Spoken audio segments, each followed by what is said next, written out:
বাংলাদেশের বাইরে পৃথিবীর বিভিন্ন প্রান্তে যেখান থেকে চ্যানেল আই দেখছেন, আপনাদের সকলকে সাদর আমন্ত্রণ তৃতীয় মাত্রা দেখবার জন্য। প্রিয় দর্শক, হরতাল এবং অবরোধের মধ্যে আছে বাংলাদেশ এবং তার ফলাফল কি সেটিও আমাদের কম বেশি মোটামুটি জানা। ইতিমধ্যে বিবদমান পক্ষগুলোর মধ্যে এটি সংলাপ সমঝোতার উদ্যোগের কথা অনেকেই বলছেন, দেশের ভেতর থেকে দেশের বাইরে থেকে, এবং সম্প্রতি নাগরিক সমাজের নামে কিছু ব্যক্তি একটি উদ্যোগ গ্রহণ করেছেন যারা দেশের সিনিয়র নাগরিক রয়েছেন, এবং এই উদ্যোগকে ইতিমধ্যেই প্রত্যাখ্যান করেছে ক্ষমতাসীনরা। অন্যদিকে বিরোধী পক্ষ যারা হরতাল এবং অবরোধের আন্দোলনের মধ্যে রয়েছেন তারা এটিকে স্বাগত জানিয়েছেন। অন্যদিকে হাইকোর্টের একটি বেঞ্চ গতকাল হরতাল এবং অবরোধকে অসাংবিধানিক ঘোষণা করে সরকারের প্রতিটি রুল ইস্যু করেছে এবং এটি বন্ধে আইন তৈরি করবার কথা বলা হয়েছে। যদিও বাংলাদেশের আইনমন্ত্রী বেশ কিছুদিন ধরে বাংলাদেশ সরকারের আইনমন্ত্রী হরতাল অবরোধ বন্ধে আইন তৈরি করা হবে এবং তার প্রক্রিয়া চলছে সেটি গণমাধ্যমকে জানিয়ে আসছিলেন। অন্যদিকে দেশের বাইরে থেকে নানা ধরনের উদ্বেগ, উৎকণ্ঠা এবং তৎপরতার কথা আমরা শুনছি। জাতিসংঘ সহ বিভিন্ন রাষ্ট্র এর মধ্যে তাদের উদ্বেগ উৎকণ্ঠা জানিয়েছে এবং তাদের উদ্যোগের কথাও কিছু কিছু জানা গেছে যে দুপক্ষকে একটা আলোচনার মধ্যে নিয়ে আসা যায় কিনা। গতকাল কানাডিয়ান হাই কমিশনার, যিনি নবনিযুক্ত বাংলাদেশ হাই কমিশনার, তিনিও তার উদ্বেগ এবং উৎকণ্ঠা প্রকাশ করেছেন। সর্বশেষ এই পরিস্থিতি নিয়ে আলোচনা করবার জন্য আমার আজকের অতিথি যারা আছেন, চলুন তাদের সঙ্গে পরিচিত হয়ে। আমার একেবারেই বায়বঠ আছেন তত্ত্বাবধায়ক সরকারের সাবেক উপদেষ্টা এবং যে নাগরিক সমাজের কথা আমি বলছিলাম একটু আগে, সেই নাগরিক সমাজের অন্যতম একজন এম হাফিজউদ্দিন খান। তারপরে রয়েছেন অ্যাম্বাসেডর রেসাম রাশেদ আহমেদ চৌধুরী, তিনি জাপানে বাংলাদেশের রাষ্ট্রদূত ছিলেন এবং জাতিসংঘের এনভয় ছিলেন কসোভোতে। আমার ডানে রয়েছেন আন্তর্জাতিক রাজনীতির বিশ্লেষক এবং আন্তর্জাতিক সম্পর্কের শিক্ষক ঢাকা বিশ্ববিদ্যালয়ের প্রফেসর ডক্টর আমিনা মহসিন, এবং তারপরে রয়েছেন ঢাকা বিশ্ববিদ্যালয়ের ইতিহাস বিভাগের শিক্ষক প্রফেসর মেজবা কামাল। স্বাগত আপনাদের চারজনকে স্টুডিওতে। এম হাফিজউদ্দিন খান, আপনাকে দিয়ে শুরু করি। নাগরিক সমাজের যে উদ্যোগ, সেই উদ্যোগটি কেন গ্রহণ করতে হলো? এবং এখানে আরেকটি প্রশ্ন আছে যে এই উদ্যোগটি একদম শুরুতেই খানিকটা বিতর্কের মধ্যে পড়েছে এবং তারপরে যেটি লক্ষ্য করা গেছে একেবারেই শুরুতেও যেমন প্রত্যাখ্যান করা হয়েছে, শেষ পর্যন্ত এসেও আপনারা কিছুটা সংস্কার করেছেন এই কমিটির মধ্যে বা উদ্যোক্তাদের মধ্যে। তারপরেও কিন্তু সরকারের প্রত্যাখ্যানটা আছে, আর যারা আন্দোলন করছেন তারা অবশ্য স্বাগত জানিয়েছেন। শেষ পর্যন্ত কি দাঁড়াবে বলা এখন পর্যন্ত যায় না, কিন্তু আপনারা কেমন দেখছেন? ধন্যবাদ। দেশের সার্বিক অবস্থা আপনারা সবাই জানেন।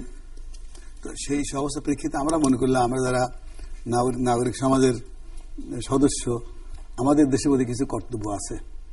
সেই কর্তব্য বোধ থেকেই আমরা একটা সভা মিলিত হয়েছিলাম। আপনি যে সবার কথা বলছেন সেটা নয়, সেটা তো ছিল সব কিছু দলীয় লোকজনও ছিলেন। সেটা তার পরবর্তীতে আমরা আলাদাভাবে একটা মিটিং করেছিলাম। সেখানে আমরা ঠিক করি আমরা একটা কমিটি গঠন করব এবং গঠন করে আমরা কিছু প্রস্তাবনা পাঠাবো মহামান্য রাষ্ট্রপতি, প্রধানমন্ত্রী এবং বিএনপি চেয়ারপারসনের কাছে। সেভাবে আমরা প্রস্তাবটা পাঠিয়েছি। সেখানে আমরা সংলাপের প্রস্তাব দিয়েছি এবং সঙ্গে একটা সংলাপ দিয়েছি, এনক্লোজার দিয়েছি। তাতে বিস্তারিত পরিস্থিতি বর্ণনা করা আছে, দেশের সার্বিক অবস্থা, হরতাল, অবরোধ, হত্যাকাণ্ড, একদিকে হলো যাকে সজা কথা বলা হয় ক্রস ফায়ার, আবার অন্যদিকে হলো পেট্রোল বোমা ইত্যাদি। তো এটা একটা ভয়াবহ পরিস্থিতি সৃষ্টি হয়েছে, সেটা নিরসন দরকার। সেটা নিরসন করতে গেলে এবং একটা দেশের রাজনৈতিক পরিস্থিতিতে স্থিতিশীলতা আনতে গেলে কিছু মৌলিক কাঠামোর পরিবর্তন আমরা প্রয়োজন মনে করি। সেজন্য আমরা কিছু প্রস্তাব পাঠিয়েছি যে কিছু সংলাপ হবে, জাতীয় সংলাপ হবে এবং সেখানে জাতীয় সংলাপ করার জন্য উদ্যোগ নিতে আহ্বান করেছি।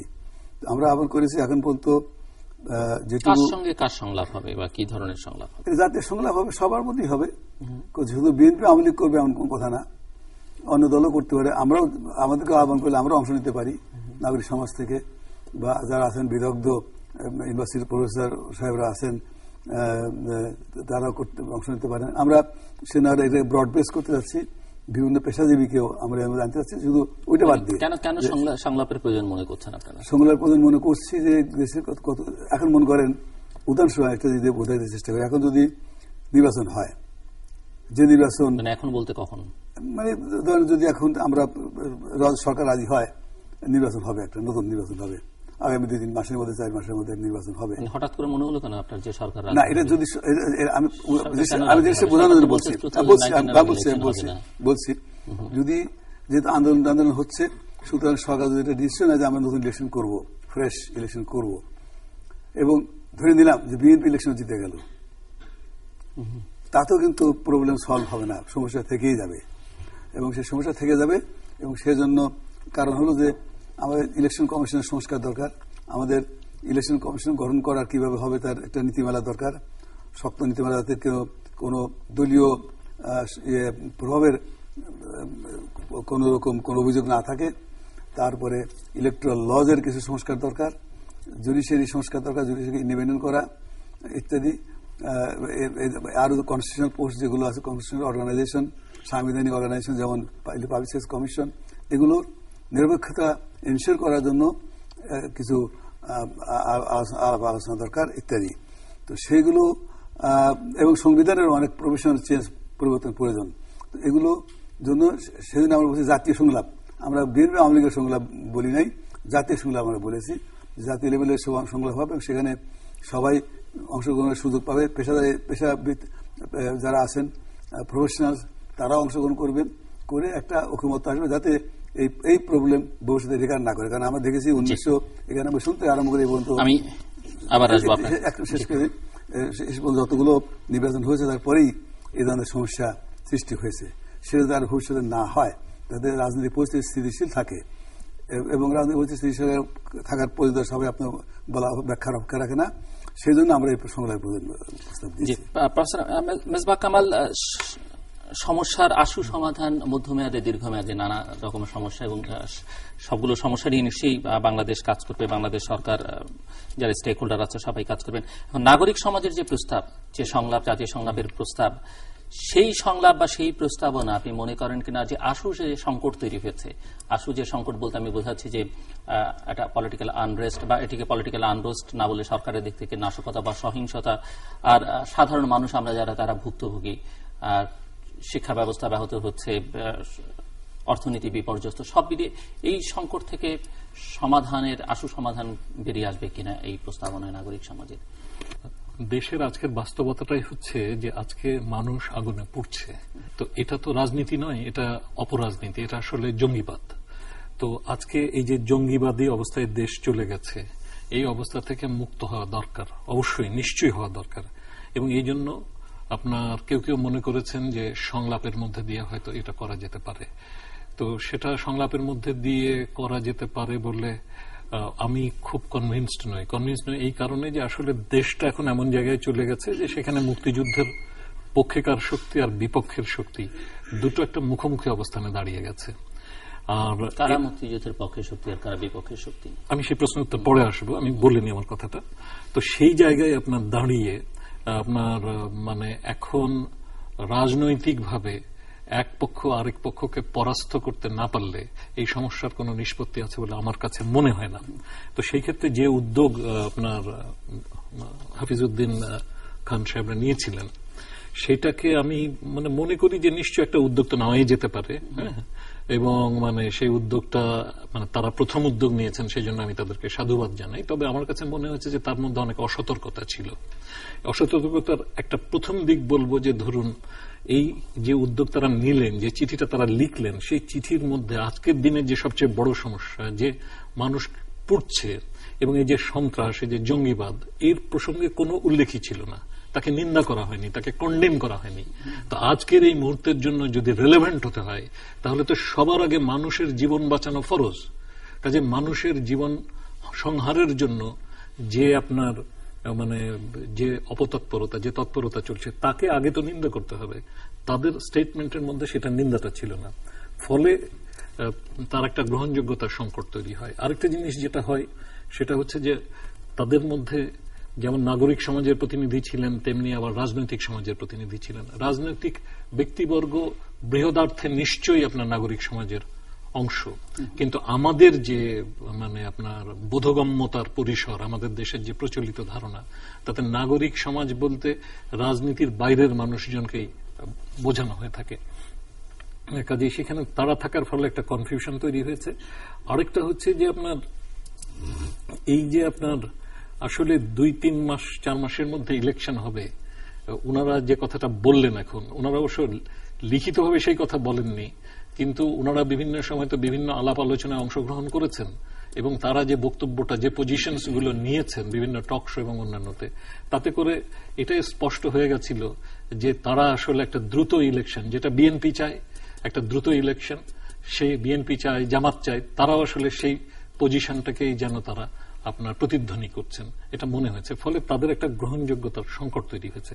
কাজে এই উদ্যোগটা খুব বেশি দূর আর এগোবে না। তবে আমি মনে করি যে আসলে সংলাপের প্রয়োজন আছে। সেই সংলাপটা কার সাথে কার? আসলে আমি মনে করি যে সেই সংলাপটা হতে হবে যে ধরুন যারা আমাদের নির্বাচন প্রক্রিয়াটা তো সমস্যার প্রাণকেন্দ্রে, তো সেই নির্বাচন প্রক্রিয়াটা, যে প্রক্রিয়ার মধ্যে দিয়ে আমরা এতদিন নির্বাচন করছি, সেই প্রক্রিয়াটাই তো প্রবলেমেটিক। কারণ এই নির্বাচন যখনই আসে তখনই কিন্তু আমাদের সহিংসতা তৈরি হয়, আমাদের যারা দেশের সংখ্যালঘু মানুষ তারা আক্রান্ত হয়, আদিবাসীরা আক্রান্ত হয়, হিন্দু বৌদ্ধ খ্রিস্টান আক্রান্ত হয়, এমনকি আজকে তো ধরেন বিশেষ দলের ফলোয়াররা পর্যন্ত আক্রান্ত হয়। এরকম একটা অবস্থায় আমি মনে করি যে এই নির্বাচনী প্রক্রিয়া কিছু দিতে পারছে না। সেখানে পৃথিবীতে আজকে কিন্তু নির্বাচনী প্রক্রিয়া নিয়ে অনেক দেশ অনেক রকমের ব্যবস্থা নিয়েছে। যেমন ধরুন আপনার সেখানে সংখ্যানুপাতিক নির্বাচন, সেটি প্রার্থীর বদলে ওনারা যেরকম প্রস্তাবনা রেখেছেন সেই প্রস্তাবনা নিয়ে ডায়ালগের দিকে গেলে হয়তো ছোট্ট 2-3টে প্রশ্ন আপনার কাছে, এক লাইন উত্তর দেন। মুক্তিযুদ্ধের পক্ষের বিপক্ষের শক্তি বলতে আপনি কাদের? এটা তো স্পষ্ট আপনার মুক্তিযুদ্ধের পক্ষে বিপক্ষে, এটা তো আপনার নতুন করে বলার কিছু নাই। মুক্তিযুদ্ধের পক্ষে হচ্ছে তারা যারা মুক্তিযুদ্ধের চেতনাকে ধারণ করে, আর মুক্তিযুদ্ধের চেতনা রিফ্লেক্টেড হয়েছে আমাদের 1972 সালের সংবিধানের মধ্যে দিয়ে। তার মধ্যে সীমাবদ্ধতা ছিল, কিন্তু তারপরেও প্রধানত সেটা রিফ্লেক্টেড হয়েছে। এবং সেখানে আমরা তো জানি যে সেখানে গণতন্ত্র, সমাজতন্ত্র, ধর্মনিরপেক্ষতা, জাতীয়তাবাদ, এই আদর্শগুলোকে যারা ধারণ করে সেইগুলোই হচ্ছে আপনার মুক্তিযুদ্ধের চেতনার প্রতিফলন। আপনি কি কাউকে ব্র্যাকেট বন্দি করতে পারবেন যে আমি বলছি গোষ্ঠী হিসেবে, দল হিসেবে, যে এরা পক্ষের এরা বিপক্ষের, সেরকম কি করা যাবে? না, নিশ্চয়ই যাবে না কেন? আপনার ধরুন আপনার এখানে যে অসাম্প্রদায়িক শক্তির বিরোধিতা যারা করে, যারা এখানে ধর্মভিত্তিক রাজনীতি করতে চায়, তারা মুক্তিযুদ্ধের চেতনাকে ধারণ করে না স্পষ্টতই। তারপরে ধরুন আমাদের এখানে একটা জাতীয়তাবাদী রাজনীতির নামে একটা দল গড়ে উঠেছে। এই দলটা যারা করেন, বাংলাদেশের স্বাধীনতা আন্দোলনের ভিত্তি ছিল বাঙালি জাতীয়তাবাদ। বাঙালি জাতীয়তাবাদের সীমাবদ্ধতা আছে, আমরা অন্য জাতিসত্তাগুলোকে এর মধ্যে ইনক্লুড করি নাই, কিন্তু আপনার সেটাকে অতিক্রমের চেষ্টা আমাদের করতে হবে। তা না করে বরং আমরা দেখছি এখানে বাংলাদেশি জাতীয়তাবাদ নামে যে দলটি রাজনীতি করে। কথা শেষ করতে দেন। আপনি বলবেন, এই কথাটা শেষ করি, আমি ওনাদের একটু কথা শুনে। এই কথাটা শেষ করিনি আমি, যে বাংলাদেশি জাতীয়তাবাদ বলতে যে দলটা রাজনীতি করে, তারা কি নিজেদেরকে বাঙালি মনে করে? হ্যাঁ, তারা তো আপনার ধরুন জাতি বাংলাদেশি পরিচয়টা আমাদের নাগরিকত্বের পরিচয়, কিন্তু আমার জাতিগত পরিচয় যে আমি হচ্ছে বাঙালি, সেখানে আমি গারো জাতি বুঝি, চাকমা জাতি বুঝি, বাঙালি জাতি বুঝি। কিন্তু যারা বাংলাদেশি জাতীয়তাবাদ বলেন তারা তো নিজেকে বাঙালি বলেন না। তো যে বাঙালি ঘরের জন্য বাঙালি জানে না, তো আপনার যে ভাষার প্রশ্নে আব্দুল হাকিম বহু শতক আগে বলেছিলেন যে তার কোথায় জন্ম তা না জানি। তো যারা বাংলাদেশি জাতীয়তাবাদ বলে বাঙালি পরিচয় অস্বীকার করে, তারা যে কোথা থেকে এসছেন এটা আমি জানি না আসলে। বাই এন্ড লার্জ যেটি বলা যেতে পারে যে 30-40% লোক স্বাধীনতার বিপক্ষের শক্তি। না, নিশ্চয়ই না। আপনার একটা নির্বাচনে কেউ যে দলের কথা উল্লেখ করলেন তাদের যদি ভোট সমর্থক বা যে দলগুলোর কথা মিন করলেন, না শুনুন, আমাদের দেশে যেটা হয় সেটা হচ্ছে যে আমাদের দেশে যখন আপনার একটা নতুন সমাজ গড়ে উঠছে, এই সমাজটাই যেখানে পুঁজিবাদ তার প্রাথমিক পর্বে, সেই স্টেজে আমাদের এখানে সুশাসন সবসময় একটা বড় চ্যালেঞ্জ। এই সুশাসনের সংকটের কারণে সরকারের উপরে মানুষজন আপনার হয়, বীতশ্রদ্ধ হয়, এবং তার জন্য তারা বিকল্পকে ভোট দেয়। তার এই না যে তারা আপনার যে মতাদর্শকে সাপোর্ট করছে, সেই মতাদর্শকে তারা এন্ডোর্স করছে। বাংলাদেশের মানুষ 40% মানুষ স্বাধীনতার বিপক্ষে, এটা মনে করার কোনো কারণ নেই। অ্যাম্বাসাডার রাশেদ আহমেদ চৌধুরী, আপনি পরে, ওনারা এখনো বলবার সুযোগ পান। আমি শুনছিলাম যে সংকট যার জন্য ওনাদের উদ্যোগ, এবং এই উদ্যোগ সম্পর্কে প্রফেসর মেজবাহ কামালও বললেন, সংকটের কারণ কি মনে হয় আপনি, বা আদৌ কোনো সংকট আছে কিনা, বা থাকলে সেটি রাজনৈতিক সংকট না নিছক আইন শৃঙ্খলা জনিত বা নাশকতা সহিংসতা জনিত সংকট? আমি as a student of political science এবং ডিপ্লোমেসি বলবো, লাস্ট পোস্টিং ছিল কসোভোতে, এই সংকটের জন্যই আমাকে পাঠানো হয়েছিল আর কি, মিডিয়েশন করার জন্য।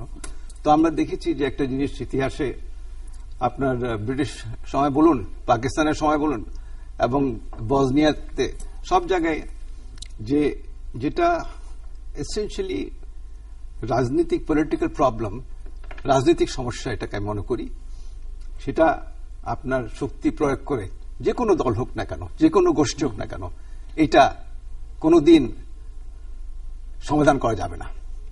মহাত্মা গান্ধীর কথা যে the world can be free from violence only through non violence.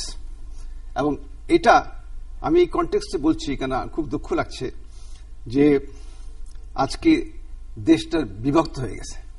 আপনি মুক্তিযুদ্ধের পক্ষে না বিপক্ষে, মানে যে বুশের যে other you for me or against me. এখন এটা যদি আমরা পাকিস্তানের সময় থেকে এটাই শুনতাম, সরকার আলোচনা করলেই বলতো যে তোমরা হলা অ্যান্টি স্টেট, অ্যান্টি ইসলামিক। তো এখন জিনিসটা হচ্ছে কি যে স্টুডেন্ট পলিটিক্স এটা লং স্ট্রাগল। আপনি জানেন 52 সালে আমরা তখন সিঙ্গারিতে পড়ি, তখন এই বাংলা ভাষা, রাষ্ট্র বাংলা ভাষা ওটাও লেখা, তা আমরা এগুলো লিখে টিকে বের হলাম। যা হোক, long history.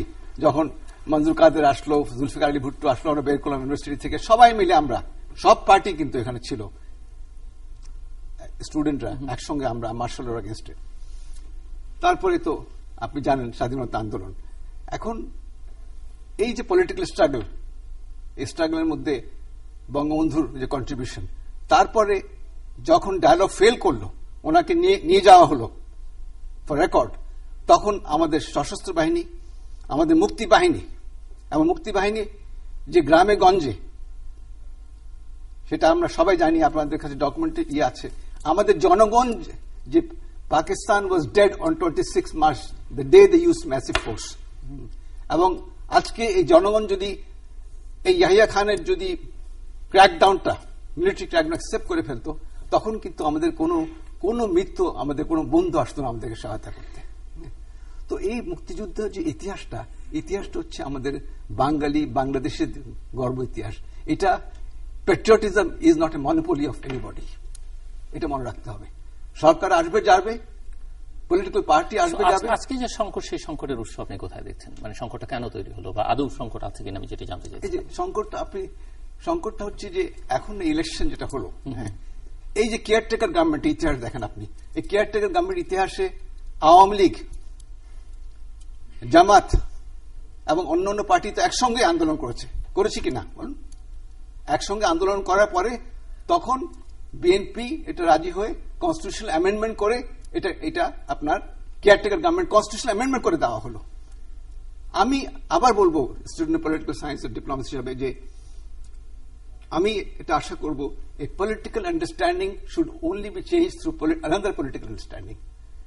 With due respect to the court judgment, আপনার সব যদি আপনি লিগালিস্টিক ওয়েতে করেন, তাহলে আপনি ডেমোক্রেসি অফ দ্য উকিল হয়ে যায়, বাই দ্য উকিল ফর দ্য উকিল।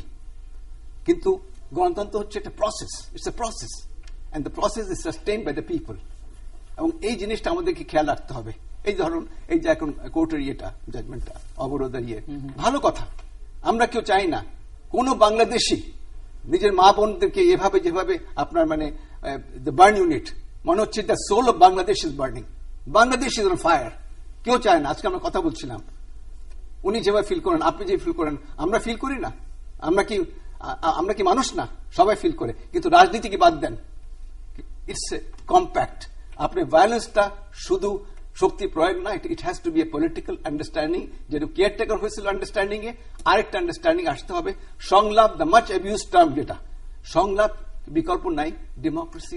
আপনি কি মনে করেন আদালতের নির্দেশে হরতাল অবরোধ যেটি বন্ধ করার কথা বলা হচ্ছে, এবং এই আদালতই এক সময় আবার হরতালকে গণতান্ত্রিক অধিকার হিসেবে ডিসিশন দিয়েছিল, সো এটি কি আপনি পসিবল কিনা মনে করেন? মানে আমি ডিউ রেসপেক্ট, আমি কন্টেম্প্ট অফ কোর্টের কথা আছে, আমি আশা করব যে আপনার এখানে আদালতের যেটা উদ্যোগ নিয়েছেন এটা সঠিক উদ্যোগ, কারণ একটা উদ্যোগের দরকার ছিল, তাই না? লোকরা they are getting fed up of this.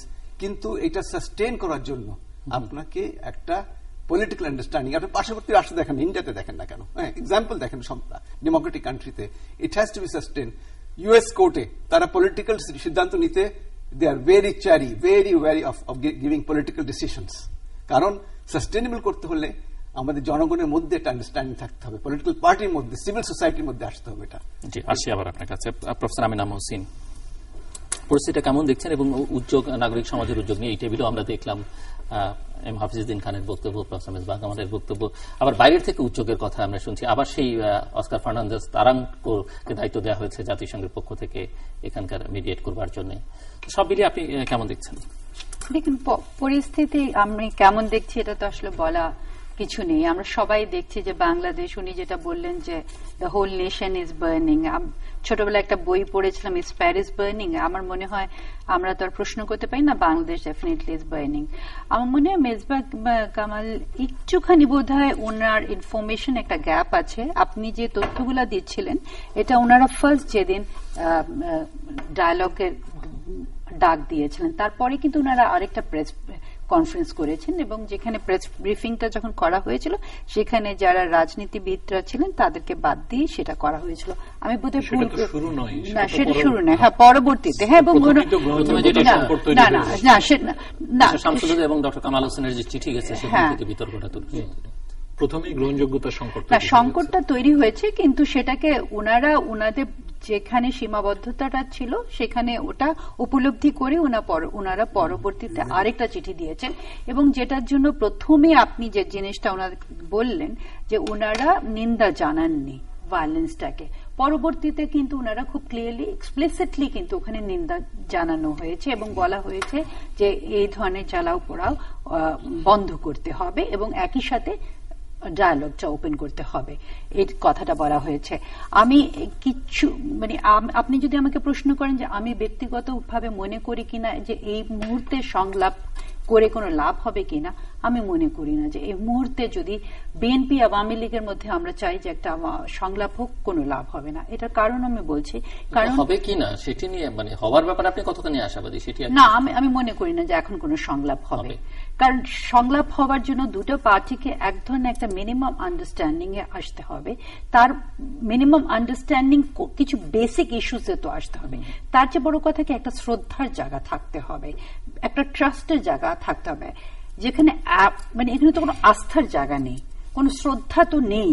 তো আমরা কি নিয়ে সংলাপ করব, কার মধ্যে কি কথাবার্তা বলবো? কিন্তু তারপরে আমি বলবো যে আমি এটাকে স্বাগত জানাচ্ছি, কারণ এটা না হলে একটা সময় দেখবেন যখন ইতিহাস রচিত হবে তখন এটা বলা হবে যে জনগণ তো কিছু বলেনি, যাদেরকে মনে করা হতো যে সিনিয়র সিটিজেন্স যারা বিভিন্ন সময় গুরুত্বপূর্ণ পদে ছিলেন তারা তো কোনো পদক্ষেপ নেননি। অ্যাটলিস্ট এই যে সিভিল সোসাইটির বা বিভিন্ন ইনিশিয়েটিভ, ওনারা তো একমাত্র নাগরিক সমাজ না, ওনারা নাগরিক সমাজের একটা অংশ। বিভিন্ন সমাজ থেকে, নাগরিক সমাজ থেকে বিভিন্ন ভাবে কিন্তু মতামত আসছে এবং সেগুলোকে সবগুলোকে অ্যাকোমোডেট করে একটা ন্যাশনাল ডায়ালগের কথা বলা হচ্ছে এবং এই ডায়ালগটা বিএনপি এবং আওয়ামী লীগের মধ্যে কিন্তু সীমাবদ্ধ হলে হবে না। এখানে যেটা প্রয়োজন সেটা হলো যে আমাদের জনগণের মধ্যে একটা আলাপ আলোচনা দরকার। যেরকম ধরেন মেজবাহ কামালের সাথে আমি অনেক কাজ করেছি, আমরা আদিবাসী নিয়ে কাজ করি, কিন্তু যে ব্যাপারটা উনি যেভাবে খুব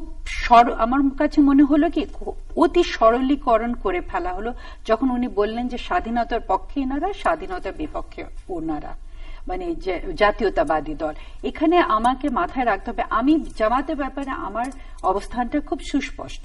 আমিও ব্যক্তিগতভাবে মনে করি যে হ্যাঁ, জামাতের ব্যাপারে বিএনপিকে একটা ক্লিয়ার পজিশন নিতে হবে এবং জামাত তার ৭১-এর যে ভূমিকা সেই ব্যাপারে জামাতকে ক্ষমা চাইতে হবে কিংবা বিএনপিকে সুস্পষ্ট করতে হবে যে বিএনপি কি জামাতের সাথে তার অ্যালায়েন্সটা। বিএনপির থেকে আমরা দেখছি বিভিন্ন সময় বিএনপির বিভিন্ন যারা নেতাকর্মীরা বলছে যে এটা তাদের একটা জোট, তাদের আদর্শিক মিল নেই, নির্বাচনী জোট। এখন আমাকে এটাও মাথায় রাখতে হবে যে পলিটিক্স তো একটা, দেখেন, একটা it's not a clean game. পলিটিক্সকে আমি প্রায় বলি যে it's a very dirty game, এখানে অনেকগুলো গ্রে এরিয়া আছে। এখন আপনি যদি with all due respect Mezbah Kamal, আমি এটা বলবো যে ধরেন আপনি যদি বিএনপিকে সেই স্পেসটা দিতেন, বিএনপি হয়তো জামাতের উপরে এতটুকু নির্ভরশীল হতো না, কারণ বিএনপির আমরা জানি যে সেই ধরনের মাসেল পাওয়ার নেই, যে ধরনের মাসেল পাওয়ার নিয়ে তাদেরকে রাস্তায় নেমে আসতে হবে। আপনি তো বিএনপিকে কোনো সভা সমাবেশ করতে দিচ্ছেন না, আপনি কথা বলতে দিচ্ছেন না, তাদের নেতাকর্মী সবাইকে বন্দী করে রেখেছেন। সো এই ধরনের, আমি আবারও বলছি, ভায়োলেন্সকে কিন্তু আমি বারবার কন্ডেম করছি, কিন্তু এই ভায়োলেন্সের মেজবা আপনিও ভালো করে জানেন, আমিও ভালো করে জানি যে ভায়োলেন্সের মধ্যে আমরা পত্রপত্রিকায় যা দেখছি, এখানে শুধু একটা গোষ্ঠী বা একটা দলকে দায়ী করলে হবে না, এখানে বিভিন্ন ধরনের জিনিস এসে যায়। তো যেটা আমি আশা করব যে প্রত্যেকটা ভায়োলেন্সের একটা ক্লিয়ার ইনভেস্টিগেশন হওয়া দরকার, তদন্ত হওয়া দরকার। আমরা জনগণ হিসেবে আমরা জানতে চাই যে অ্যাকচুয়ালি ভায়োলেন্স কারা করছে। এটা যদি যে কোনো রাজনৈতিক দলই করুক না কেন, আমরা সেই রাজনৈতিক দলকে অবশ্যই নিন্দা জানাবো। সেটা বিএনপি হোক, সেটা আওয়ামী লীগ হোক, সেটা জামাত হোক, যেই হোক, আমরা কিন্তু ভায়োলেন্সকে কোনোভাবে একসেপ্ট করবো না। আমি প্লিজ আপনার আমাকে একটু সময় দেবেন, আমি ওনার ওই কথাটার উত্তর দিতে চাচ্ছি যেখানে উনি বাঙালি জাতীয়তাবাদ, বাংলাদেশি জাতীয়তাবাদ নিয়ে কথাটা আপনি তুলেছেন। হ্যাঁ, আপনি বললেন যারা বাংলাদেশি জাতীয়তাবাদে বিশ্বাস করে তারা নিজেদেরকে বাঙালি মনে করে না। আপনি মিসবা, আমি কিন্তু সত্যি অবাক হচ্ছি, আপনার অবাক হচ্ছি, কারণ এই ডিসকোর্স নিয়ে কিন্তু আপনি অনেক বছর ধরেই এখানে আমরা আলোচনা, মানে অনেক লেখালেখি করেছি, গবেষণা করেছি। আপনি জানেন বাঙালি জাতীয়তাবাদে শুধু সীমাবদ্ধতা না, একটা প্রচন্ড আধিপত্য আছে, তাই না? এবং সেই আধিপত্যের জায়গা থেকেই তো ধরেন পার্বত্য চট্টগ্রামের সমস্যাটা সৃষ্টি হলো। আমরা তো এটাও বলি যে বাংলাদেশে কোনো আদিবাসী নেই, সে ধরনের একটা রাষ্ট্র সেই জায়গায় চলে গেল।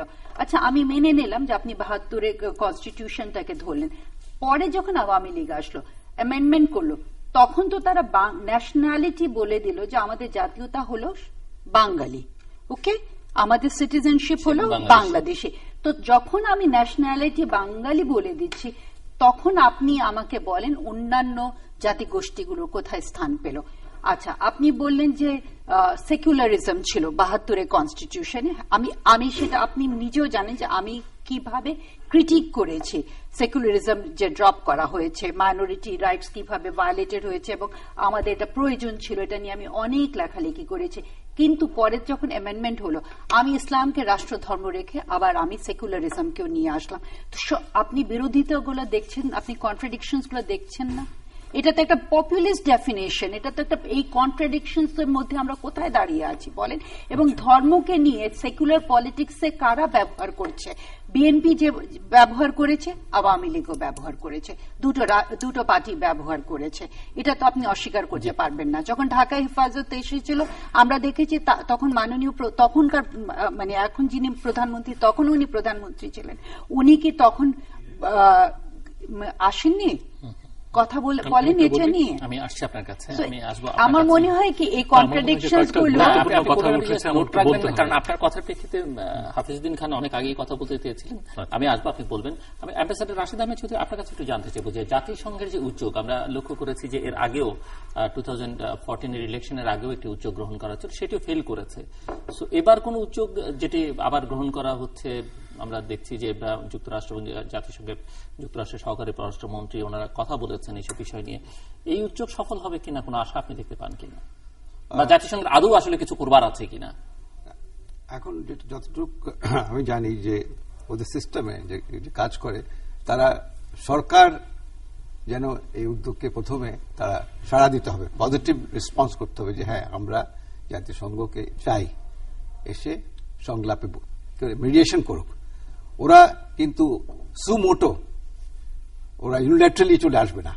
তো এখনো তারা ওরকম পজিটিভ সাইন পেয়েছে কিনা সেটা আমার কাছে তেমন ইনফরমেশন। এর আগে যখন এসেছে তখন তো সরকার, তখন তো এসেছে, কিন্তু শতপ্রণোদিত হয়ে এসেছিল। তো ওরা যেটা চাচ্ছে যে অল ওভার দ্য ওয়ার্ল্ড আপনি দেখেন যেখানে মুসলিম মেজরিটি কান্ট্রি, আনফর্চুনেটলি যারা ওরা ভয় পায় যে আমরা এখানে জঙ্গিবাদ সৃষ্টি হওয়াটা, ইসলামিক মিলিটেন্সি যেটা বলে, এখন তো আপনারা জানেন আইসিস আসার পরে আরো ভয় হয়ে গেছে ওদের যে বাংলাদেশের মতো একটা 160 মিলিয়ন পিপল, এবং যখন মোদি আর ওবামার ডিসকাশনে কিন্তু বাংলাদেশ ফিগার করছে, ফিগার মধ্যে যতটুকু আমি জানি এই ইস্যুটা চলে আসছিল যে বাংলাদেশে স্টেবল গণতান্ত্রিক রাষ্ট্র, এট দ্য সেম টাইম যে জঙ্গিবাদ যেন সৃষ্টি না হয়, সেই জন্য মানে ওরা চাবে যে এটা স্টেবল থাকুক। আর জাতিসংঘ অনেকটা আপনার বিগ পাওয়ার, বড় বড় পাওয়ারদের সঙ্গে তারা ইনফ্লুয়েসড হয়, সেই জন্য যে জাতিসংঘ উনি এই উদ্যোগটা নিচ্ছেন। কারণ আমরা But যদি কি হবে সেটি আপনি নিশ্চিত নন, মানে সরকারের ইচ্ছার উপর ডিপেন্ড করে অনেকটা। এম হাফিজউদ্দিন খান।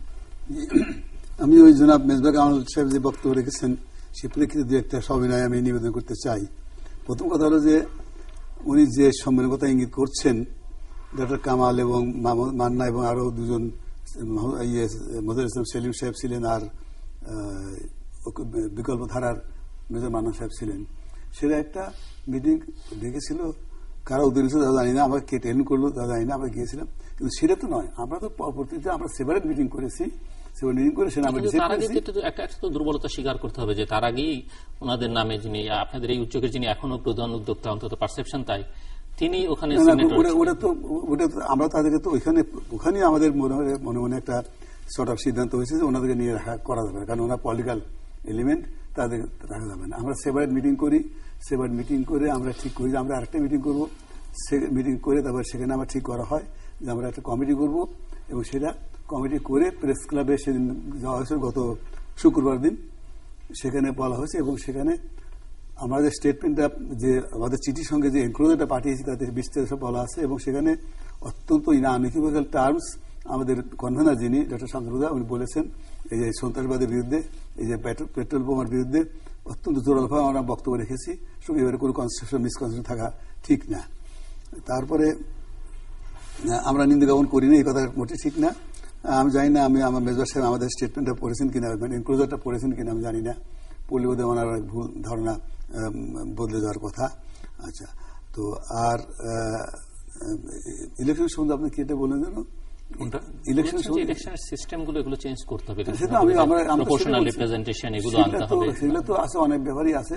সেজন্য বলছি যে সংবিধানের ইলেকশন সম্পর্কে আমি বলেছি যে আমরা দেখছি যে বিএনপি জামাত জোট চাইছে যে মানে এই যে মহাজোট সরকার তারা যেন অনতিবিলম্বে পদত্যাগ করে এবং তারা যেন আপনার এই নির্বাচন দেয়।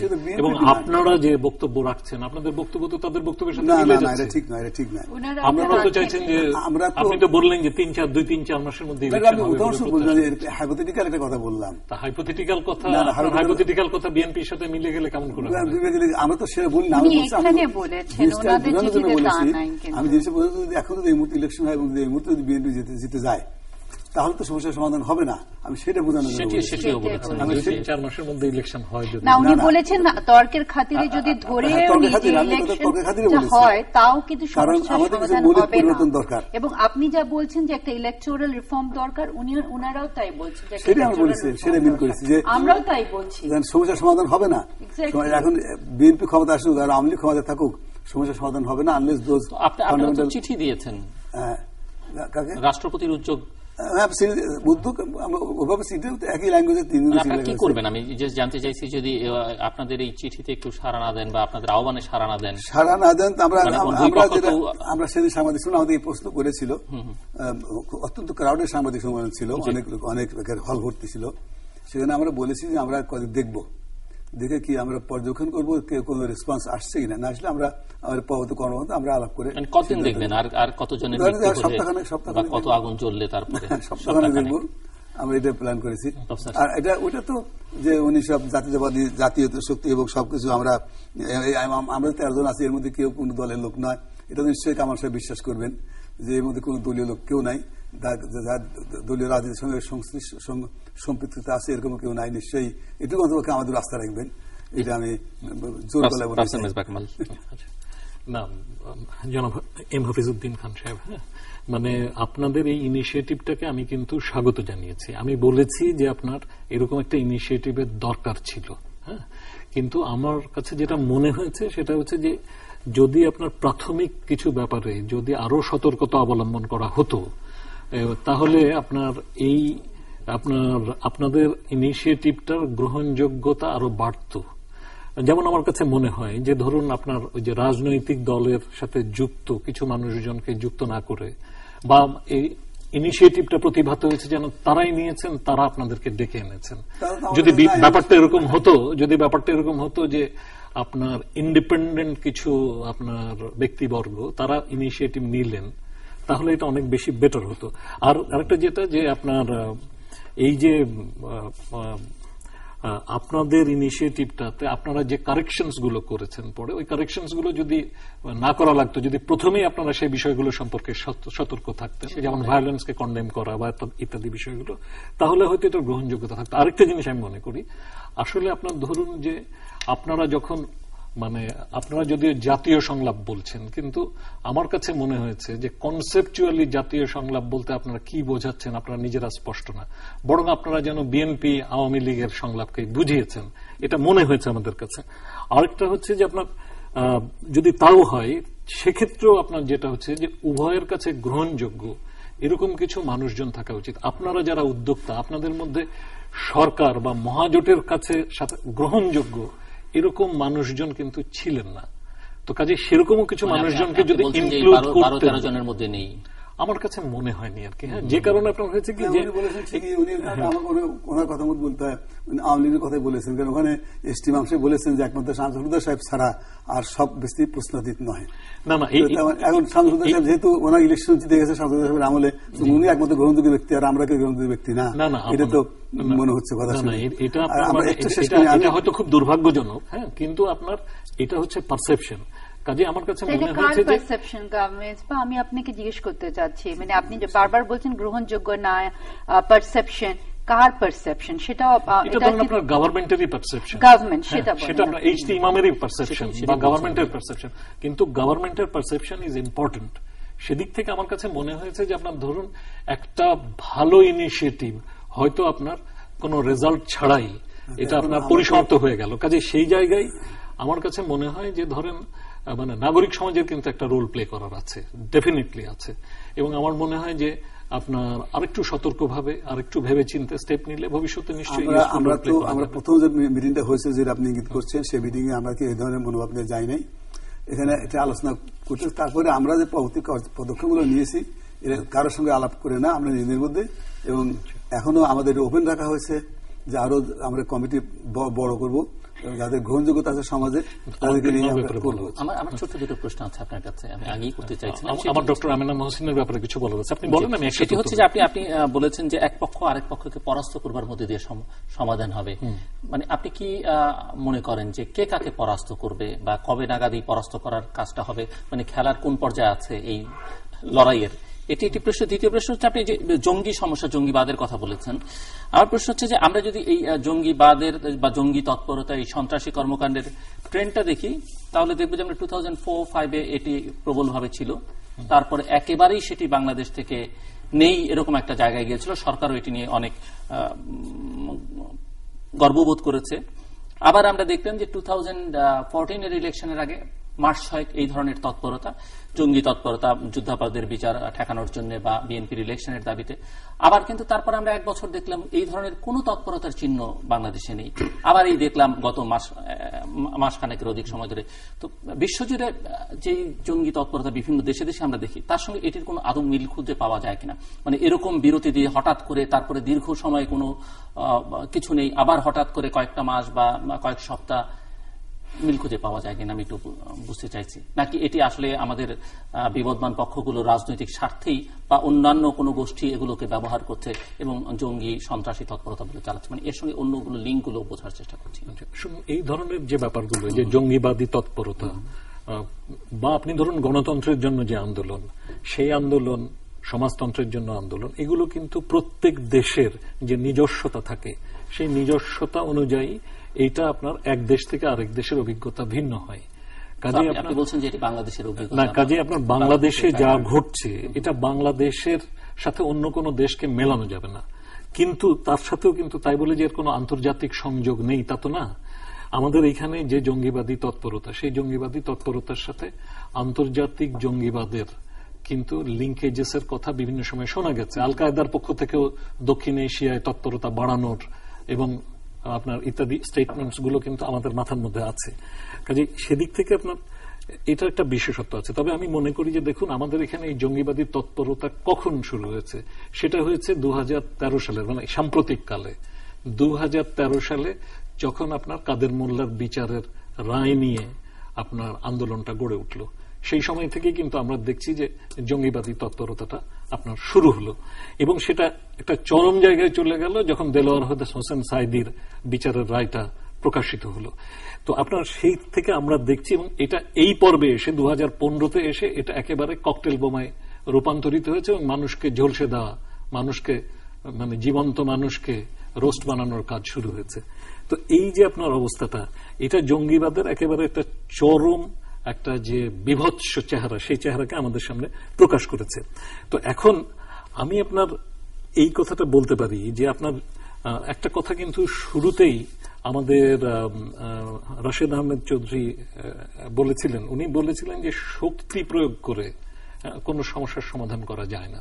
তো আমি এই কথাটা বলবো যে ধরুন আজকে দেশের নির্বাচন নিয়ে কিংবা গণতন্ত্র নিয়ে হয়তো কারো কারো ভিন্ন মত থাকতেই পারে, 2014 সালের নির্বাচন নিয়ে ভিন্ন মত আছে, কিন্তু যাদের ভিন্ন মত আছে তারা যদি মনে করেন যে শক্তি প্রয়োগ করে, তারা যদি মনে করেন যে আপনার এই যে আপনার আগুনে বোমা দিয়ে, তারা আপনার পেট্রোল বোমা দিয়ে তারা আপনার শক্তি প্রয়োগ করে এই সমস্যার সমাধান করে ফেলবেন, তাহলে কিন্তু এটা হবে না। আসলে এইভাবে শক্তি প্রয়োগ করে জঙ্গিবাদ কখনো জয়যুক্ত হতে পারে নাই।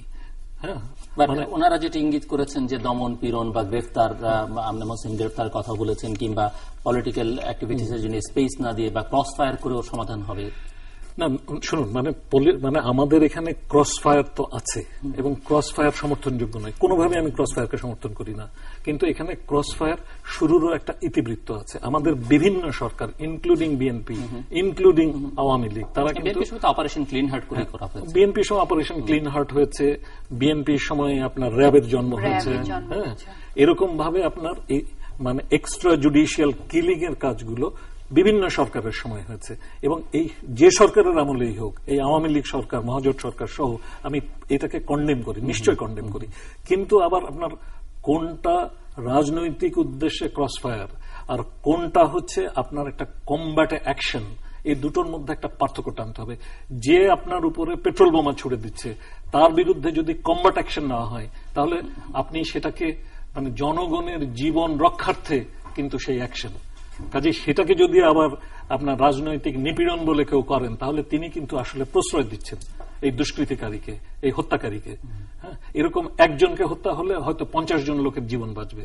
তো যেখানে একজনকে হত্যা করে 50 জন লোকের জীবন বাঁচে, সেই হত্যাকারীর বিরুদ্ধে আপনার লেজিটিমেট অ্যাকশন নেওয়ার অধিকার রাষ্ট্রের আছে, এটা মনে রাখতে হবে। আরেকটা কথা বলি যে আমি কিন্তু আসলে খুবই অবাক হয়েছি যে আমেনা আপা, যাকে আমি অনেক শ্রদ্ধা করি, তিনি আজকের অবস্থায় দাঁড়িয়ে এই যে 41-42 দিনের মাথায় দাঁড়িয়ে তিনি বলছেন ভায়োলেন্স কে করছে। ভায়োলেন্স কে করছে এটা আমেনা আপা জানেন না, বোঝেন না, গোটা দেশের মানুষ জানে না যে কারা ভায়োলেন্স। আমাকে বলতে দেন আমেনা আপা, বলতে দেন আমাকে, আমি আপনাকে ইন্টারাপ্ট করিনি। আমি দেখছি যে এরকম ভাবে কোন কোন বন্ধুরা কিন্তু যারা ভায়োলেন্স করছে তাদেরকে জাস্টিফাই করার চেষ্টা করছেন। This is totally unacceptable. আমি এটাকে সিরিয়াসলি আমি এটাকে কন্ডেম করছি। আজকে ভায়োলেন্স কারা করছে আমরা জানি না, গোটা দেশের মানুষ জানে না, কাজে তাদেরকে আড়াল করার কি আছে। আর আরেকটা কথা উনি বললেন যে আপনার মানে বিএনপির ব্যাপারে আমি যে কথাটা বললাম তাতে আমি সরলীকরণ করেছি।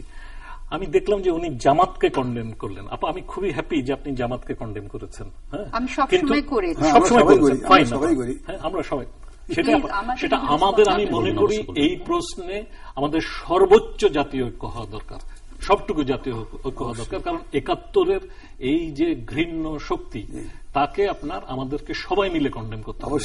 এবং মানে সবচেয়ে ভালো হতো যে ধরুন বিএনপি একটা রাজনৈতিক দল, একটা গণতান্ত্রিক ধারার রাজনৈতিক দল যারা ছিল, তারা যদি এটাকে কন্ডেম করত, তাহলে এই প্রশ্নে আমাদের একটা জাতীয় ঐক্য গড়ে উঠত, আমাদের দেশের রাজনীতি সুস্থ ধারায় এগোনোর পথটা তৈরি হতো। কিন্তু আমি নিরাশ হয়েছি এই কারণে যে দেখা গেছে যে বিএনপি সেই ভূমিকাটা না নিয়ে বিএনপি বরং আপনার জামাতের যে আপনার সশস্ত্র এবং সন্ত্রাসী জঙ্গিবাদী তৎপরতা তার সাথে অনুষঙ্গী হয়ে গেছে। এবং এই কারণে কিন্তু বিএনপির নিজেকে একটা গ্রহণযোগ্যতার সংকটের মধ্যে ফেলছে।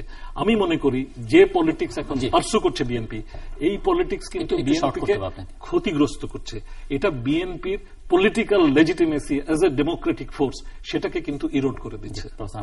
দেখুন, মেজবা যেগুলো দিয়ে শেষ করলো এটার সাথে কিন্তু আমিও একমত।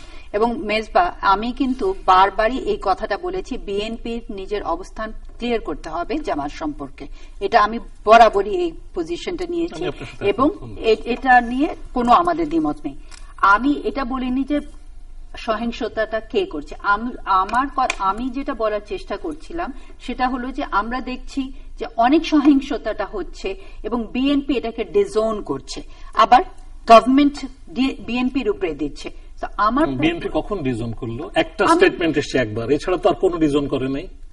আমি অনেক সময় if I am not wrong, BNP কিন্তু এটা ডিজোন করেছে, আমি দেখে শুনেছি। দেশের মানুষ কিন্তু শোনে না এগুলো, আপনি কোথায় ভুল বলছেন। না না, আমি শুনেছি যে বিভিন্ন সময় ওরা একটা যখন আপনার এই যে 28 জন যখন আপনার মেজবা আপনি আমাকে শেষ করতে দেন, রংপুরের গাড়িতে যখন আক্রান্ত হলো তারপরে তারা আপনার এটাকে ডিজোন করেছেন, এছাড়া আর তারা কোনোবার স্ট্যান্ডিং কমিটির মেম্বার জেনারেল মাহবুব ওই যে বার্ন ইউনিটকে বেরিয়ে এসে বলেছেন যে এদেরকে গ্রেফতার করা হোক, শাস্তি দেওয়া হোক, যে বক্তব্যে এসেছে যে শান্তিপূর্ণভাবে করার জন্য।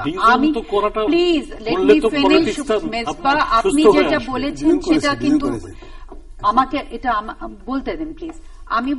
আমার কথাটা হলো যে ঠিক আছে, লেট আস হ্যাভ একদম ফেয়ার একটা ইনভেস্টিগেশন হওয়া দরকার এখানে।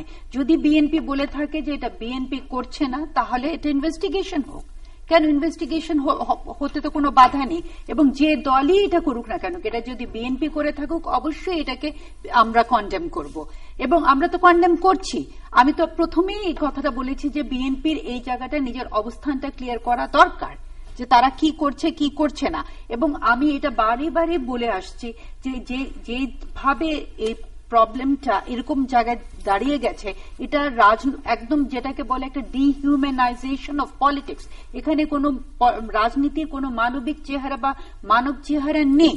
বাট হ্যাভিং সেড দ্যাট, আমি এটাও মনে করি যে এটা একটা রাজনৈতিক সমস্যা, এটাকে অবশ্যই আমাদেরকে রাজনৈতিকভাবে মোকাবেলা করতে হবে, এবং সরকারের দরকার সেটা অবশ্যই যে টেরোরিজমটা হচ্ছে সেটাকে মোকাবেলা করবে, বাট একটা সংলাপে তার যেতেই হবে। কারণ এটা মাথায় রাখতে হবে, বিএনপিকেও এটা মাথায় রাখতে হবে, সে একটা নির্বাচনমুখী দল, আওয়ামী লীগও নির্বাচনমুখী দল, এবং তাদের ওরা সামনে নিজেদের রাজনৈতিক অস্তিত্ব টিকিয়ে রাখার জন্য তাদের এখানে কিন্তু একটা আলাপ আলোচনার প্রয়োজন আছে। জামাতের তো একটা অস্তিত্বের লড়াই, তো বিএনপিকে সেটা রিয়েলাইজ করতে হবে যে কেন সে জামাতের সাথে এই অ্যালায়েন্সটা করছে, করে নিজেকে কেন তার লেজিটিমেসিটা সে হারাচ্ছে। আমি একটু শেষ করছি। আপনি যেখানে বললেন যে এক পক্ষ আরেক পক্ষকে পরাস্ত করতে হবে, সেখানে আমার একটুখানি আমার ইয়েটা ছিল যে পরাস্ত বলতে আপনি কি বোঝাচ্ছেন, যে একটা তো মানে এখানে আপনি যদি বলেন যে হ্যাঁ আওয়ামী লীগ এই দেশে বিএনপি রাজনীতিই করতে পারবে না, that is a different issue, that is a different question আপনি রেজ করছেন। আচ্ছা আমি একটু বললি, আমি আশা করি আপনি ক্লিয়ার এ ব্যাপারে। ব্যাপারটা হচ্ছে যে সন্ত্রাস কি রাজনীতি? আমি যখন বলেছি যে এক পক্ষ আরেক পক্ষকে পরাস্ত করতে হবে, আমি বলতে চাই যে সন্ত্রাসকে পরাস্ত করতে হবে, সেটা আপনি ক্লিয়ার করুন। অবশ্যই সন্ত্রাসকে পরাস্ত করতে হবে, সেটা আমরাও একমত। সন্ত্রাসকে পরাস্ত রাশেদ আহমেদ চৌধুরী, সো এখন আমরা একটু কনক্লুশনের দিকে যাই আর কি আলোচনাটা। তো এই যে আমরা শুনলাম, এখন এই ন্যাশনাল ডায়ালগ যেটা বলছি, সংক্রান্ত হতে হবে, কারণ democracy is a government discussion. এটাতে আমি মনে করি যে আসল এগুলো সিমটম যে ভায়োলেন্স দেখছেন, আসল রোগটা হচ্ছে এই যে উইনার্স টেক অল সিস্টেমটা। আপনি দেখেন যে দুর্নীতির যে মূল কারণটা, আজকে উপজেলার থেকে আমরা তো গ্রামে গঞ্জে যাই, সেখানে এবার উপজেলা ইলেকশনে নমিনেশনের জন্য 5 কোটি করে টাকা আপনার জাস্ট ফর নমিনেশন, এবং এটা প্রত্যেক পার্টি পলিটিক্যাল পার্টিজ ইনভলভ। এখন এখান থেকে আপনার চিন্তা করেন মেম্বার অফ পার্লামেন্ট হতে গেলে কত কোটি টাকা লাগে, তারপরে এই টাকা খরচা করার পরে আপনি ওই টাকাটা তুলতে হবে তো আপনাকে। সেজন্য আপনার এটা হয়ে গেছে, রাজনীতি হয়ে গেছে the best business in the country. তো এই ওয়েস্টমিনিস্টার পলিটিক্যাল সিস্টেমটা কি আপনাদের ন্যাশনাল ডায়ালগে এনে আমাদেরকে এই যে বাণিজ্য হচ্ছে রাজনীতি নিয়ে, এখানে এই জন্য ক্ষমতা যাওয়া আর ক্ষমতাকে আঁকড়ে ধরে রাখা, because of the privilege it brings, এটাকে আমাদের রিথিঙ্কিং করতে হবে। যেরকম আপনার ইকোনমিক সিস্টেমটা, failed capitalism, failed Westminster system, professor Yunus যেরকম সোশ্যাল বিজনেসটা করেছেন, হি হ্যাড দ্য কারেজ, আপনি ওনাকে পছন্দ করেন না করেন, কিন্তু সোশ্যাল বিজনেসটা এনে উনি actually he has address the root cause of one of the failed capitalist system, that's unemployment and other things. It is being embraced. The time has come in Bangladesh, আমাদের এখন we have to address the root cause. কারণ এই রাজনীতি আপনি দেখেন এই modality of election নিয়ে কতদিন থেকে পলিটিক্যাল প্রসেস ফেল করে, তখন কি হয়, আর্মি রুল আসে, তখন আপনারা বলেন যে আর্মি রুল পরে কেন হলো, 75, but it's a failure of the political system. Professor Amina Mohsin, দেখুন, আমি আশা করব যে আমাদের যারা রাজনীতিবিদ আছে তারা বুঝবে যে এর সন্ত্রাস কখনো রাজনীতির একটা হাতিয়ার হতে পারে না, এবং তারা একটা আলাপ আলোচনা করে এবং দুই পক্ষকেই আমি আশা করব কিছুটা ছাড় দেবে তারা, এবং আমি আরো আশা করব যে বিএনপি একটা ক্লিয়ার পজিশন নেবে।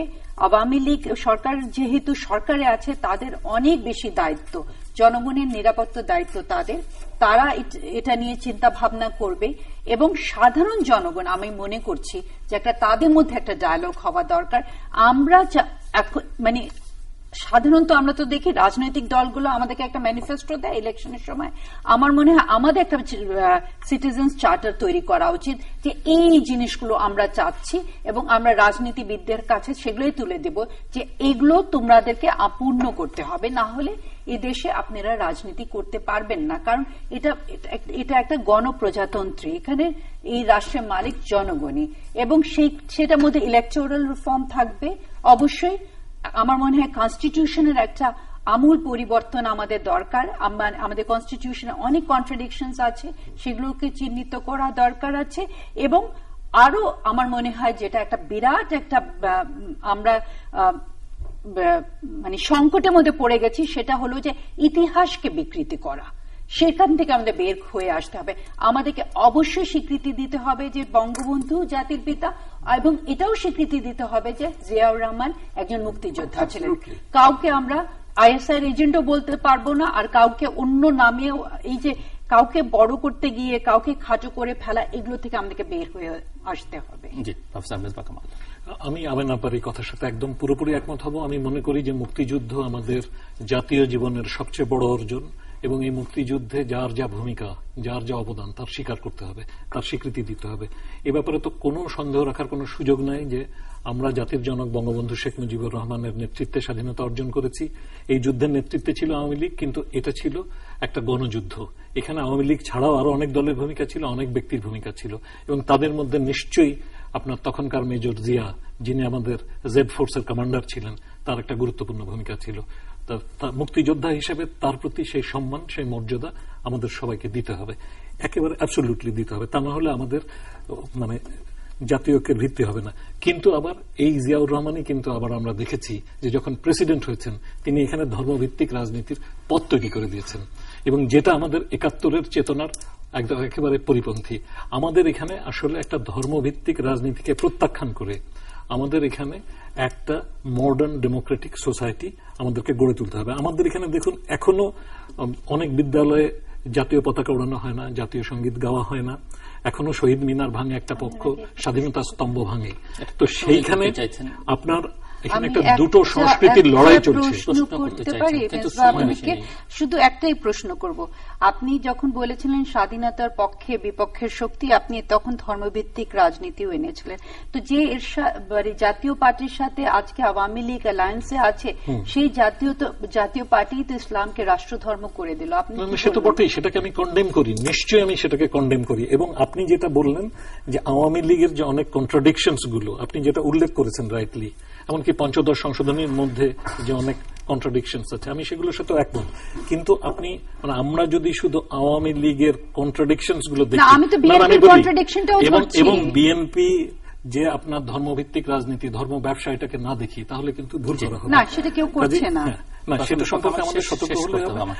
আমার শেষ কথা হচ্ছে যে আপনার আসলে জনগণের যানবাহনের নিরাপত্তা বিধানের দায়িত্ব সরকারের, রাষ্ট্রের। এই ব্যাপারে সরকারকে উদ্যোগী হতে হবে। কি বলবো, কনক্লুড করবেন? কনক্লুড করবো তো কথা হলো যে এই যে বক্তব্যগুলো দিলেন মেজর কামাল, ভালো, খুব ভালো বলেছেন ওনার বক্তব্য।